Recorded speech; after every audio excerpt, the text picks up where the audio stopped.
Uh-huh. All right, so a little bit different this morning. I'm actually in a McDonald's restaurant, so the only impact you might find is I'm using my little mic thing in here, so the sound quality is probably not going to be as good as it has been when I'm using obviously my mic at home. I hope it's not obviously huge difference in price. So yeah, so you don't need to adjust your setter or adjust your sound quality or worry about junk food. The junk food's not affecting the audio; it's purely the type of microphone that I'm using. So I will on this, I'm going to talk about how to turn your knowledge into a unique model, as I asked yesterday. So remember, like in future, if you want to have some say on what I go and talk about, because obviously I like to deliver stuff that you want to hear about, that you think would be most relevant to you.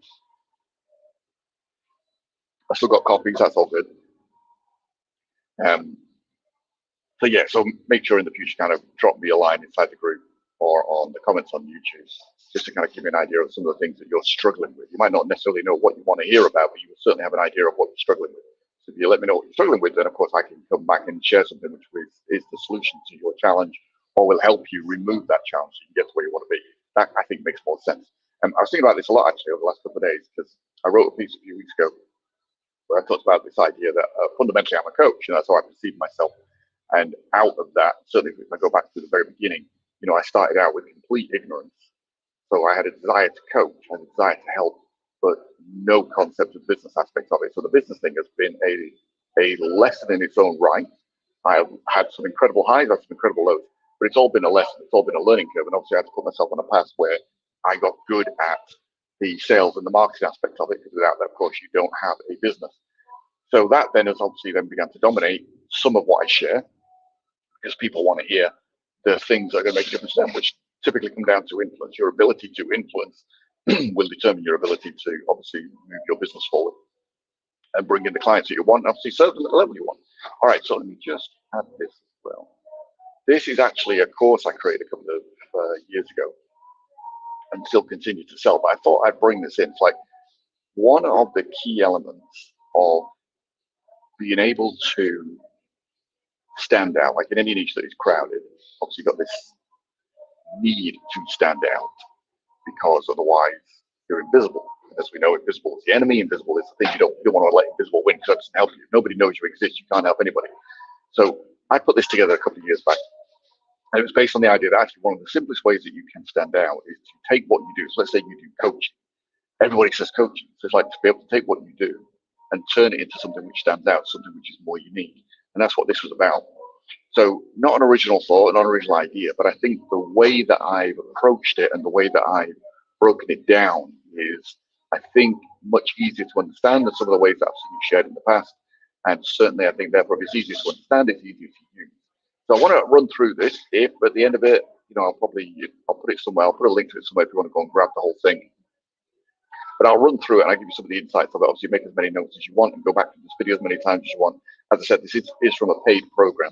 So in the time we've got, obviously, I won't be able to go into the level of detail that I do inside of that, but I'll certainly be able to get you on the right path and maybe give you just what you need. Maybe you're in a position where all you need is a few little insights. That's enough to get you going. But it is important. So I put it in the slides. Pull my slides up, then I can move them forward. So obviously, in anything to do, actually, this is just an aside on any kind of training program. I've often noticed that people will put a lot of effort into, for example, their webinar or their video sales letter, where the goal, of course, is to make a sale. So they put a huge amount of time and investment into that aspect of it. And then when it comes to the actual training aspect of it, although the training itself can be good, they forget that actually you still got to sell the training. So even though somebody has bought something from you, so let's say you spend 2 weeks putting together a video sales letter and it works. So let's say it works out of the gate, it's fantastic.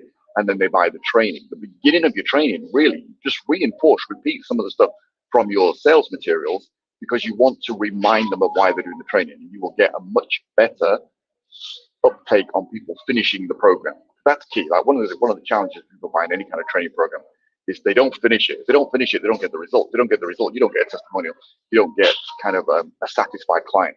I think it's important to have that both short term in terms of gathering proof for yourself, but also to benefit the client. And secondly, long term. And obviously, the more the client gets from it, the more they're going to want from you as well. So there's a kind of a systemic circular reinforcing loop there, that you got to influence and sell everything you do. I'm reading a book at the moment, interestingly. it was a recommendation, which I got from another Facebook group, which is kind of cool. And the book, hold on, I've got it in my Kindle. It is called Microscript, like Microscript Rules. And the person who recommended it was talking about it from the viewpoint of, if you can distill your message down to the shortest number of words possible and still have an influence, still have an impact, then that makes for writing great adverts. One of the things I'm playing with at the moment is discovery ads on YouTube. So it's not just, obviously, I think you're probably familiar in YouTube, you can have an advert, which is a video, and obviously it plays before the video that you want to watch. So you can also have these little discovery ads that sit on the side. So they're like an image with a little bit of text on, so a bit like Google's original pay-per-click ads. And so I'm playing with those. And of course, you've got a limited amount of space. You want to get across a key message to get somebody to click it. And that was the reasoning behind reading the book. And it is powerful. But one of the things that's in there is he's got a chapter on politics, and he talks about Obama and says, Obama was very charismatic. He was a good speaker. And yet, from everything he's heard about him and people who worked closely with him, he didn't like selling. He felt that selling was somehow not the right thing to do. But the reality is, if you're a leader, your role is to inspire and to influence. And to influence is to sell. You've got to persuade people. You've got to move. You've got to buy your ideas. Otherwise, nothing happens. Now, I can imagine standing up in Congress and saying, I've got this great idea. But if you cannot sell it to Congress, they ain't going to buy into it. So it's the same idea here. You want to have impact. You want to have influence. And that's how you are going to result in having income. And a lot of that is not just the selling of the product or the service itself, but it's then once they're in it, to continue selling the product or service, even though they've already bought it, even though they've exchanged cash for it. Doesn't mean people are going to follow it and do it. So you want to make sure you do that. So where we're at today is you've got something, you've got your coaching, you and 6 million other coaches. Like go on LinkedIn. Actually, let's do it now. Let's go on LinkedIn. I'll give you a quick idea. You're just watching me, not watching my screen. But let me just very quickly, I'm just going to put coach on LinkedIn. And we get how many results? See all people results. 6.6 million. 6.6 million coaches on LinkedIn. So if you just call yourself a coach, you and 6.6 million other people all calling themselves a coach. Obviously, you'd make me go, well, I'm going to niche that. I'm a business coach. Okay, you and 3 million other people. It's like, okay, not much difference. It's a lot of people. So you got to stand out. And the ways to stand out means you got to be better at influencing. One of the simple ways to therefore stand out is to be different. And to be, because different beats better. It doesn't matter if you're the best. It matters that you stand out the best. So one of the ways to do that is to take coaching, whatever it is you do, and turn it into a model. One, it makes it tangible. So it makes it easier for people to understand what it is you're going to do for them. And more importantly, it allows them to understand how you're going to get to the result. Like I've listened to people who will stand up, for example, like a sales coach. So you get someone who's a sales coach and they say something as simple as, I can increase your sales, or I can double your sales, or would you like to double your sales? And it's like, that's an interesting, vague result. Like, yes, you want to double your sales, but potentially that should mean doubling the amount of revenue you're making. But the other side of it is, it's not necessarily immediately believable. So there's a couple of ways to make it believable. But one of them is to say, this model. In other words, what's the vehicle? So it's not just enough to say, I've got a result. You want to be able to explain and have people understand there's a vehicle to that result. And that vehicle is your model. So if you can get that across, then you have immediately more influence. Even if it's someone who's a complete stranger to you, even if you're at just a breakfast networking event, as the world starts opening up again, and obviously here in the UK, come Monday, most of the restrictions are gone. We can probably start going back to, networking in person, these kind of things. If you're currently using those sort of events, or using those events to help you get clients and listening to people talk, or you stand up and talk and you've got a room full of complete strangers saying, I can double your sales, is meaningless, because it's just like, they're just in their head going, yeah, right. They don't believe you. But if you say, I can double your sales with the bum method, it's like, I might not be convinced, but I'm intrigued. I want to know more. That's the difference. It moves people towards you. That's a big key. So your prospects don't buy coaching, so they buy a result, absolutely, but they need to know what the vehicle is, need to know the model, need to be intrigued. And why will they buy from you? Oh, let me just skip past this. We don't need this. We don't need this. Yeah. So, like as I say, I'll put a link to this later. You can kind of go and look at the whole thing. But some of the key things that are in here is that for something to attract someone's attention, one, they need to understand what the result is. Secondly, there needs to be some plausible vehicle for achieving that result. Otherwise, just go, well, you're just telling me something that I don't believe, like telling me you're going to double my sales. Like, yeah, right, you and 60 million other people. But if you can say, like, I've got the definitive sales concept model, then it's like, well, I'm intrigued now because it's got a name, there's some IP to it, some intellectual property to it. So there's a vehicle to it, and it makes it more believable, it makes it more intriguing. One of the other things as well is it needs to be unique because people they want new hope. So I'll go back to the weight loss example, which I've used before. If somebody's tried to lose weight, is this the first time they've tried to lose weight? Unlikely. Probably tried many, many different ways of trying to lose weight, and they've never managed to sustainably keep it off. So they're still unhappy with their results. This is key. You don't know, nobody becomes a prospect because they're happy with what they're currently doing. You're like, there's an old therapist joke. Nobody comes to a therapist and says, you know, Doc, my life's fantastic, everything's wonderful, my love life's amazing, my children adore me, my career is just absolutely amazing, I can't believe I get to do this. They don't come to therapists, they don't need help, they're happy. The people that come to see coaches and so on are unhappy. So your ideal clients are unhappy. It wasn't, no, but I'll take it if nobody else claims it. Thank you. Extra coffee potentially. So where was I? So unique model. So yeah, so you've got people who are, they need to know that there is something new about this. If you say I'm a business coach and I can help you triple your sales, whatever it might be, not believable. Or I can help you triple your sales because we've got a proven system for doing it. I mean, that's a little bit better, but still, it's like, well, you know, what's the system? And it's like, well, we do, you know, we'll do an audit of this, we'll do an audit of that, and people go in their head, yeah, I've had that before. Or losing weight, somebody goes, well, how are you going to lose weight? We're going to count calories. Well, yeah, well, I've done that before. Yeah, but this is a different way of counting calories. Yeah, yeah, but I've done that before and it didn't work. This is the point. If it doesn't sound new, if the prospect in their head doesn't think this is different, this is new, they're not interested because they'll go, this is the same as everything else they've tried in the past. And as soon as they do that, that's it. The sale's dead because they're going, it's the same as things I've tried. What I've tried in the past didn't work. Therefore, what you're offering me will not work. That's it, gone. Now you got to change their mind. That's harder. But if you have a model, which, and let's face it, coaching, there ain't that much difference between coaching. You know, coaching has some fundamental pieces to it. Typically, you do some sort of diagnosis to find out what somebody wants to achieve, where they are now, what's holding them back. I mean, that's pretty much coaching in 3 questions. But if everyone does that as a coach, then obviously it's the same. So you want to take those 3 key elements, or however many you break it into, and turn it into something that stands out, that's unique, so that your client goes, oh, this is different. Because if they go, this is different, then immediately they have more hope. It's a psychology attitude. They need to have hope that this will work. That's the key. That's what will draw them to you. So they go, oh, I want to explore this. I want to know more about it. So a unique model is the easiest way to do that, because it's not about fancy marketing or fancy selling or learning to write a great sales letter or learning to put together a great video sales letter or any of those kind of things. It's simply taking what you already know and turning it into something that allows it to be unique, a unique model. So makes you stand out. Yeah, let's skip all this. It's fastest way to framework. Yeah. So basically what I've done was I called it unique core solution, and I put together a model to help you achieve it. So I'll run through most of what's in here, and then you'll have an idea of what you need to be doing with this. So obviously the first thing is you got to start with who your client is. You got to understand who they are.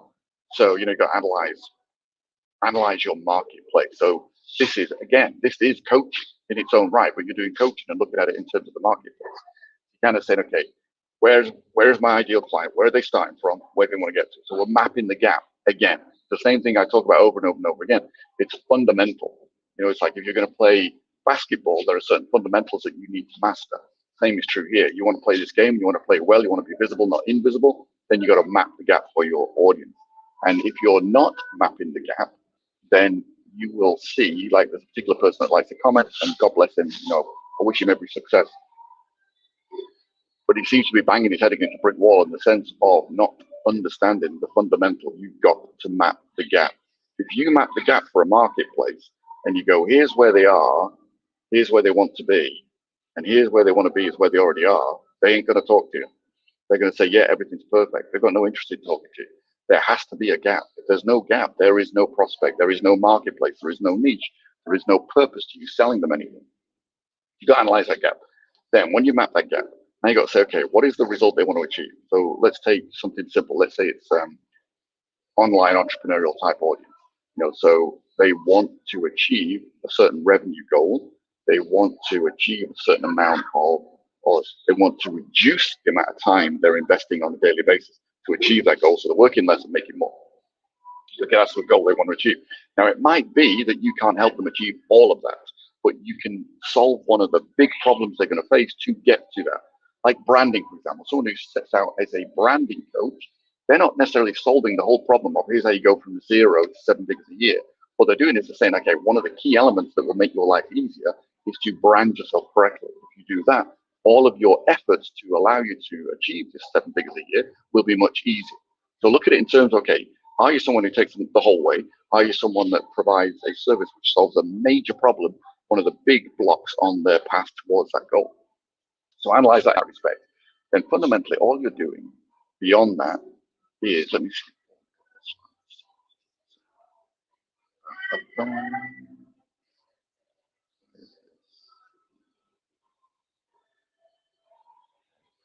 There we go. Hold on, let me just jump ahead. I'll come back in.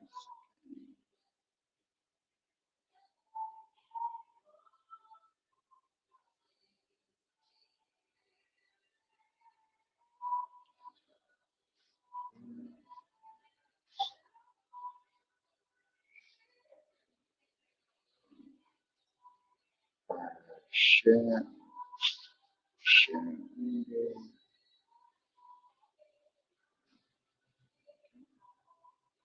Okay. Oh. All right. Yes. So break down that gap. That's your first step. Break it down in terms of, okay, this is where my client is, this is where they want to get to, and kind of have a good idea of what's going on for them. Secondly, you want to assess what you do. So the first part, the analyze part, is all about the client. It's all about where do they want to get to. Second part is all about you. It's like, what do you actually offer? So assess what you do. Now, this is where oftentimes people get a little bit stuck. So let me give you a couple of questions to help you with this.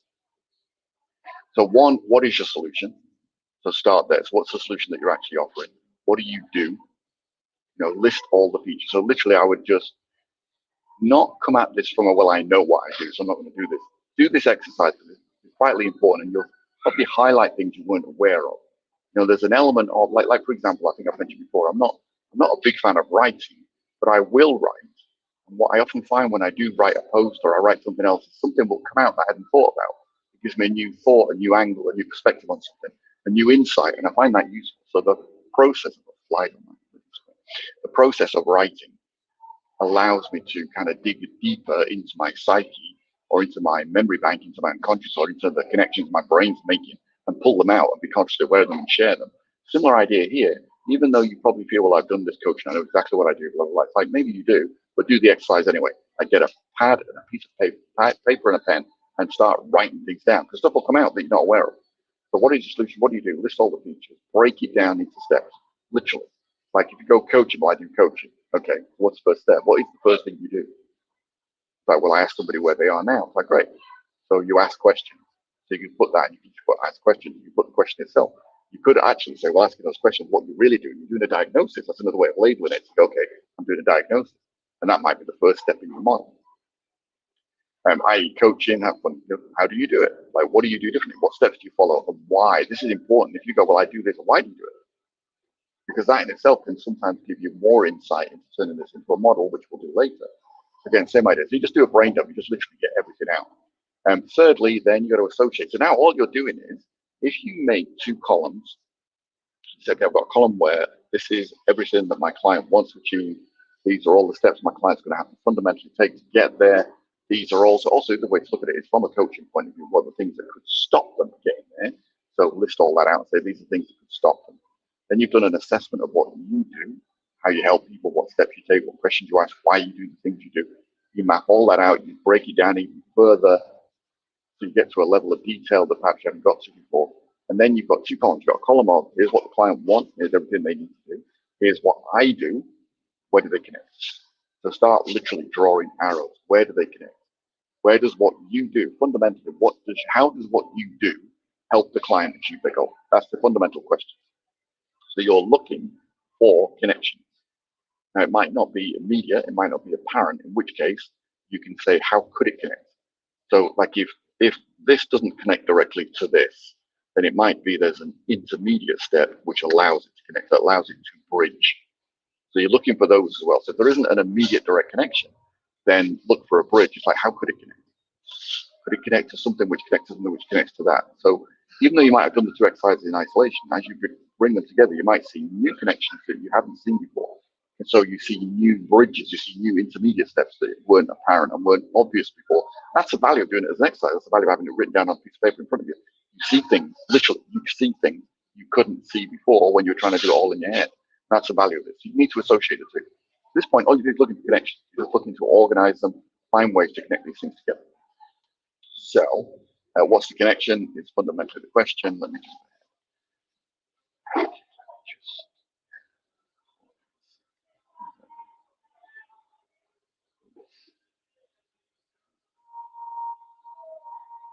jump ahead a little bit on the slide.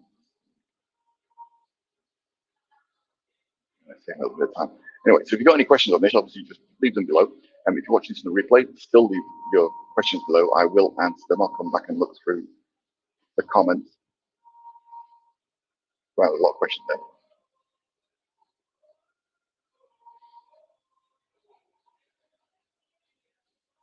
All right, actually, this is worth me sharing at this point. You find this valuable.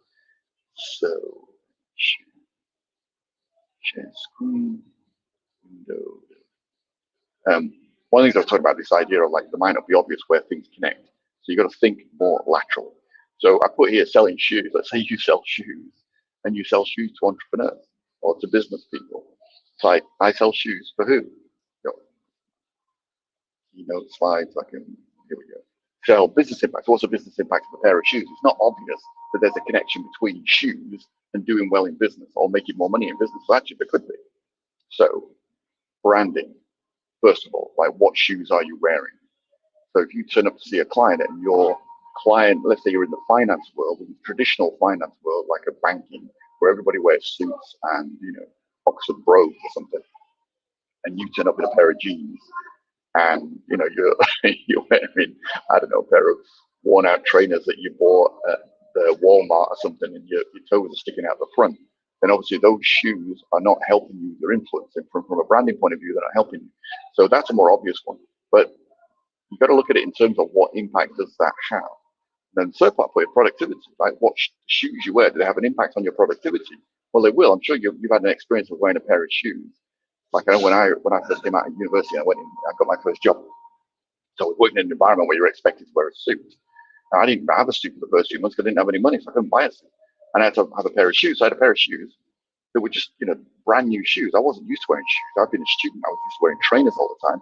And in my head, and this is part of the rebel in me, in my head, it was like, what does it matter what I wear as long as I get the result? It's irrelevant. But it may have an impact. So if I had to wear normal shoes, like tight Brogues, I think, and I bought a pair, they weren't particularly expensive because I said I didn't have a lot of money at the time, but they were tight. So they hurt my feet. So, wearing a pair of shoes that hurts, what does that do to your productivity? Because it's a distraction. It's literally a pain. So, what can shoes have an impact on productivity? Health, can they have an impact on health? Well, this is where you might need to do a little bit of research. Now, this is fascinating in its own right. It's like, I just want to give you an example of what you might need to do to find a unique connection that somebody not necessarily has thought about before. Like health, 200,000 nerve endings in your feet. Did you know that? I didn't know that until I looked it up. How important are your feet? How much sweat you produce each day? So your feet produce a certain amount of sweat every day. If you're wearing a pair of shoes that don't breathe, for example, then where does that sweat go? Well, that sweat stays around your feet. Yeah. What does that do to the health of your feet? Like if you go back to the First World War, the Great War, soldiers sat in a trench which was mud and water for weeks on end, so their feet were literally sat in water. Then of course, they got rot, they got foot rot. Their feet rotted because they just didn't have a chance to breathe. They were surrounded by water all the time. That's not how your feet are meant to be treated. So the same idea, how much sweat's produced each day? And where's that sweat going? If it's staying in your shoe, what's it doing to your feet? Is it causing mold? Is it causing a fungus? Is it cause feet to start to deteriorate. It's like it causes the skin to fall off. It's like it's just not pleasant. Will it have an impact on your productivity? Of course it will. So you can always find connections. That's my point. You can always find a connection. So cycle through this a few times often to find it. Yeah, find your connection statement. We'll talk about this. Right. So that's the kind of associate aspect of it. So you need to do that. So what you've effectively got, let me get rid of this. What you've effectively got is you have got the gap, the client's gap. So here's where they are. Sorry, here's where they are. Here's where they want to get to. Boom. You then break that down into a number of what are the major steps that they need to achieve. Then look at those steps and go, which step do you help them solve? That's where your product comes in. So let's say you help them with the first step. Let's say it's branding. Let's say you help them with the first step. Then you kind of go, okay, so what's my model? Then, well, it's how do you help them create the result of a great brand that helps them achieve their bigger goal of hitting 7 figures a year? So now you look at it, what do you do? What's your process for arriving at a unique brand? And you break that. So you now map out the gap between no brand to fantastic brand. There's another map the gap, map your solution. Here's the first step towards having, here's no brand, here's great brand. What are the steps? 1, 2, 3, 4, 5. Ideally, no more than 5 steps. Because one, again, this goes back to what I mentioned before. What can humans consciously and easily process? They can process something like, anywhere up to 7 chunks of information at a time. 7 is a lot, though. And so for most people to remember something, remembering 3 steps, easy. Remembering 5 steps is okay. But the simpler that, so I would suggest don't go above 5 steps in your solution. So if you've got all sorts of loads of things that you do, then you need to organize everything you do into 5 major chunks, 5 major steps. And then you want to then organize that into a model. So ways to organize that into a model is visually. So you can literally turn it into a model, turn it into a shape. So it could be a shape, it could be a circle split into 5 things with different colors for each step. That makes it visually appealing, makes it visually influential. You can use that in your webinars, you can use that in a live presentation, you can use that in a video sales letter. All of that's valuable. It could be on, and again, these are not necessarily isolated, you can do them together. So it could be that you decide that all those steps, whatever they are, you go get a thesaurus, look up thesaurus.com, and you find a way to find words that all start with the same letter. That's called an alliteration. So they might all start with the letter A, or they might start, like all 5 steps might start with the letter A, they might start with the letter P. So now you've got an alliteration. So you've got 5 steps, and the first step is position, the next step is promote, the next step is provide, so whatever it might be. So you're finding a way to make it an alliteration. That makes it, again, unique. It helps it to stand out. It makes it more memorable. It makes it easier for people to remember, and therefore it sticks in the head, and they go, oh, I've not seen that before. That's one of the key things you want. It's like, I've not seen that before. Again, it's new. So if it's new to the prospect, it's new hope. It moves them closer towards you. Other way to do it is like to make it a mnemonic. So it spells out a word. Like SMART goals.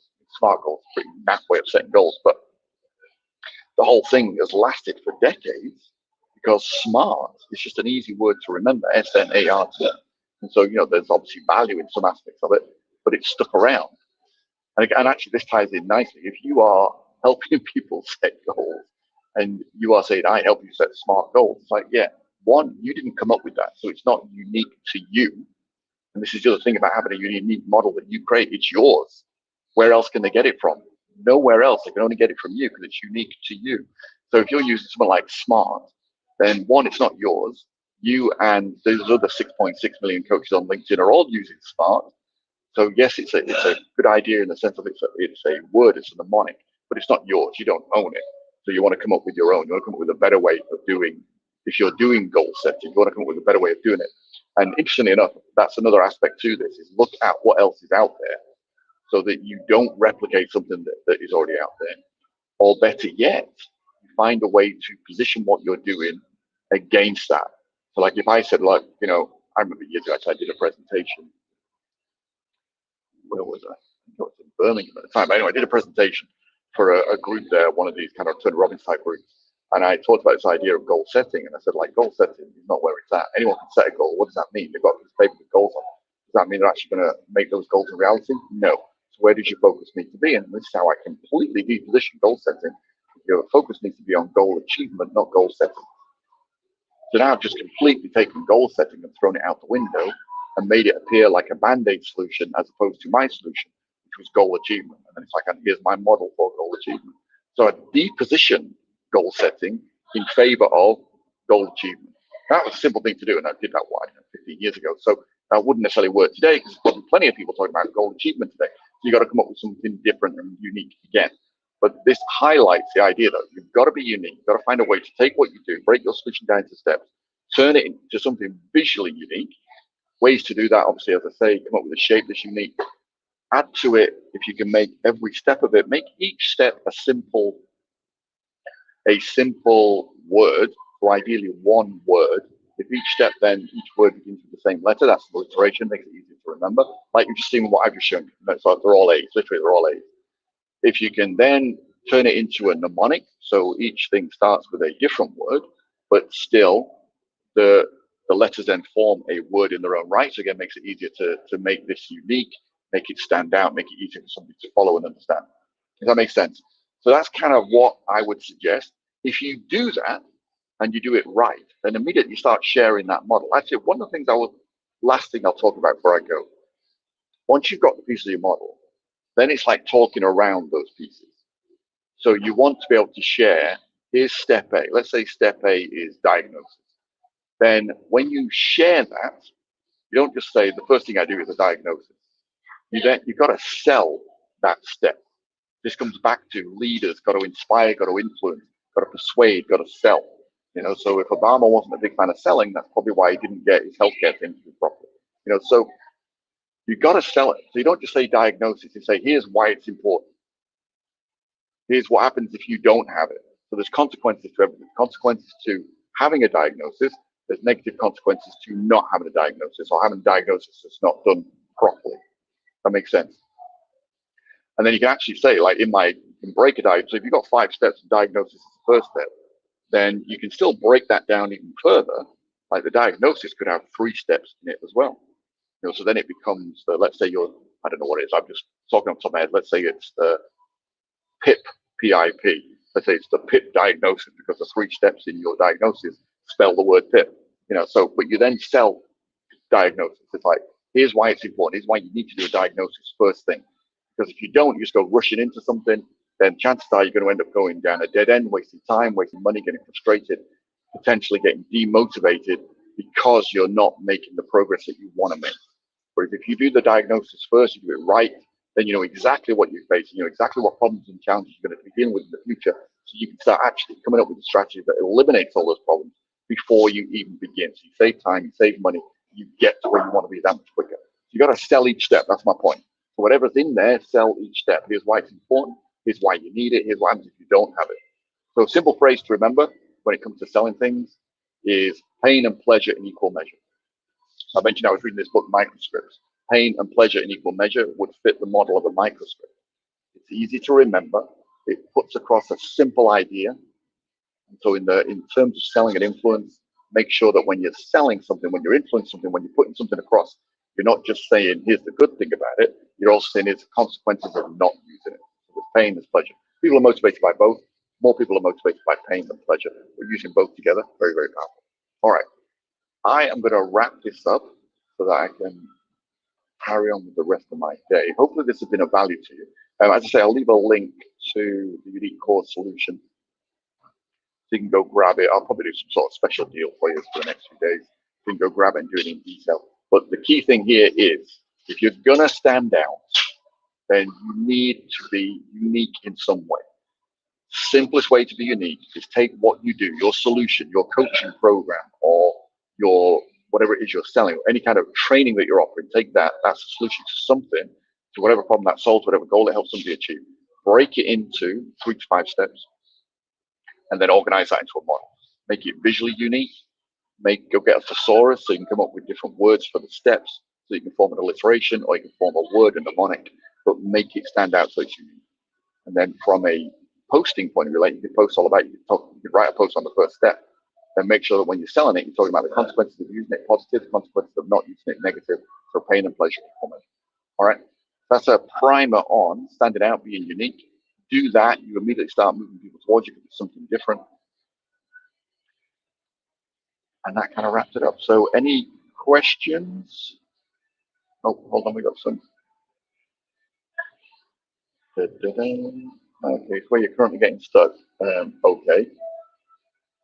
in terms of creating a unique model, or but in order to create a unique model, the first thing you've got to know is who you're working with and what result they want to achieve. So based on some of the comments I've seen you making in posts recently, you're not clear what the result is you're trying to help somebody achieve. And you're not clear what the problems are that those people are facing. So like if I remember correctly, it's estate agents.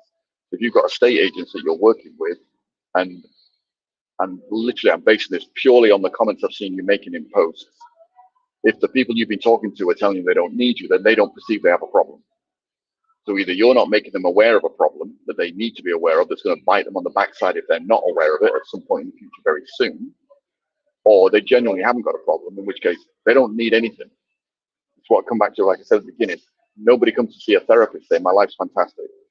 Nothing's wrong. Everything's brilliant. My wife loves me. My kids love me. My career's amazing. I'm highly respected in my community. I've made a gazillion dollars and I could retire anytime I want. I'm helping this charity, this charity, this charity.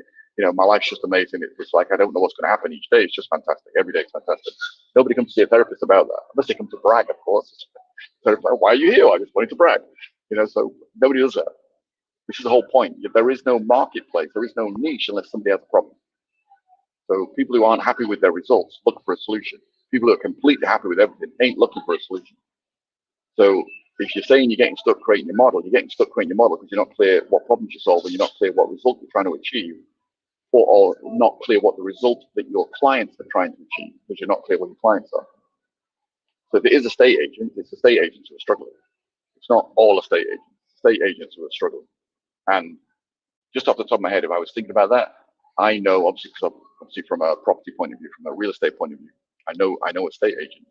So I know for a fact if I walk down any high street in a major town, because all the estate agents tend to collect together in terms of physical buildings. If I walk down and I go in and out of every one, then I can guarantee there's going to be probably a couple of estate agents who are part of a major chain, so they're part of a national chain. There will be a couple of independents. I would probably most likely to begin with, if I was you, focus on the independents. I would probably highlight or talk to them about how well are they competing against the big chains. So I'd use the big chains as a leverage point. This is just off the top of my head. I could be completely wrong, but this is where I'd start. I'd go and talk to them. I'd literally, obviously, as we come out of lockdown, and you can go and talk to people, I would get in the door and talk to people. I would literally go and talk to the estate agent, find out how they're doing against the big chains. So focus on the independents. Like, how are you doing against the big chains? They got bigger budget, they got more money. You know, they can probably guarantee clients a faster sale or more money or whatever it might be. So how are you going to compete? Maybe you're looking at helping them, because there are ways they can compete. Of course there are.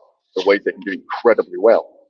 And I would suggest those are the people you're looking for. You're looking for people who've got a problem. If they haven't got a problem, they don't need help. So hope that helps. But if you understand your client is understand their gap, problems they're facing, then of course, then your solution ties into that, and then you break the solution into a model, turn your model into something unique, make it visually appealing, use an alliteration or a mnemonic, and then start promoting the frig out of it. That's the other side of it. Once you got it, do that.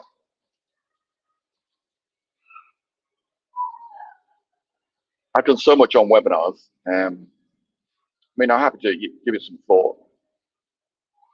At the moment, I would say the whole structure of a webinar, it's just my thoughts, is one of the things that's changed. Obviously, as any marketplace becomes more and more crowded, then getting people's attention potentially becomes more and more difficult. So one of the ways to not just get someone's attention, but keep it long enough to get them into your sphere of influence, is to reduce as many steps. So that's why I'm so strong on telling stories. That's a great way to get people to bond. But what I mean by that is when it comes to webinars, rather than necessarily saying, I'm going to run a webinar on this date, actually, let me split this in two. If you say your strategy is to build an email list, so you build your following first, then you build an email list. Once you've got an email list, and of course you can be sending emails out or posting or putting them in a group or however you're dealing with it, wherever you're collecting your tribe together, and however you're communicating with it, whether it's email or some sort of social media post, then you want to nurture the relationships to keep that going. then a webinar becomes very powerful, because then you can say, like, I'm doing a webinar on this day just to those people on this topic, and you know it's relevant to them because, of course, that's why they're on your list, that's why they're in the group, you've been interacting, you find out more about them. Then you do a webinar. That works really well. The model of here's an advert, come on my webinar, not so well, because, of course, now you're putting friction in the way. Like, they might not know you, the advert might have caught their attention, the topic of the webinar might have caught their attention. Oh, actually, I'm interested in that. I find that would be useful to me, and they register. But between registering and attending, big time gap. So even if it's 20 minutes, it's a big time gap in internet time. So they can get distracted and go somewhere else. So you want to remove the friction, remove as much friction, as many steps as possible. So at the moment, what I see is advert straight to video.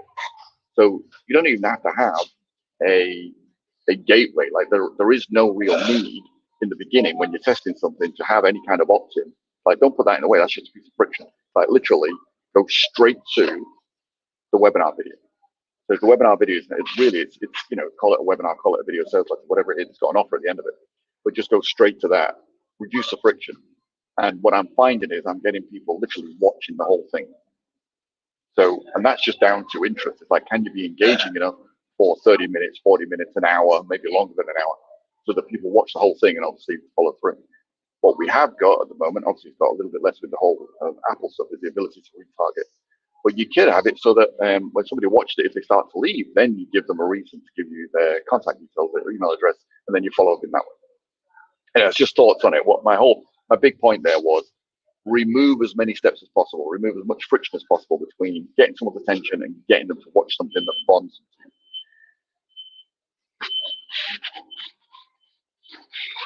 Yeah, I can do that. YouTube video on information products. Yeah, that's not fundamentally, that's not changed. As I say, what has changed is the way in which I'm promoting it, and I'm just removing as many barriers as possible. It's like literally advert video, advert video, advert video. It's like straight there. Or as I'm doing a test at the moment, I put them in a group. Same idea. Like, I'm going to run some ads to put people into the Facebook group, see how that works. But again, the whole purpose of that is to get them in the Facebook group, get them on an email list, nurture the relationship, and then I can follow up with webinars, such like which offer specific products.